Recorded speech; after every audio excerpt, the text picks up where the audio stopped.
Welcome back Ziyan official. حدیث نبوی حسن اخلاق۔ رسول اللہ صلی اللہ علیہ وسلم نے ارشاد فرمایا، جو چیز سب سے زیادہ جنت میں داخل کرے گی وہ اللہ تعالیٰ کا ڈر اور اچھا اخلاق ہے۔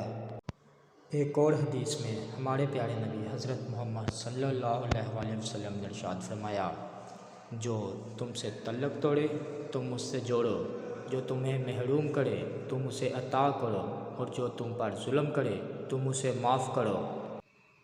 حضرت ابو درداء رضی اللہ تعالیٰ عنہ سے روایت ہے، نبی کریم صلی اللہ علیہ وسلم نے فرمایا، بروز قیامت مومن کے اعمال میں سے جو چیز میزان میں سب سے زیادہ بھاری ہوگی وہ ہے اس کے اچھے اخلاق، اور بلا شبہ اللہ تعالیٰ بد اخلاق شخص پر ناراض ہوگا۔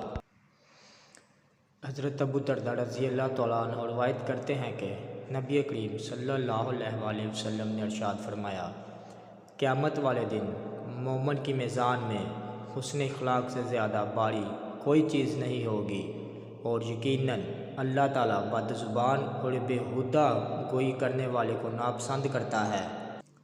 ہمارے پیارے نبی حضرت محمد مصطفیٰ صلی اللہ علیہ وسلم نے فرمایا، میں ان 3 اشخاص کے لیے جنت میں غار کی ضمانت دیتا ہوں، جو حق پر ہونے کے باوجود جھگڑا چھوڑ دے، مذاق میں بھی جھوٹ نہ بولے، جس کا اخلاق بہت ہی اچھا ہو۔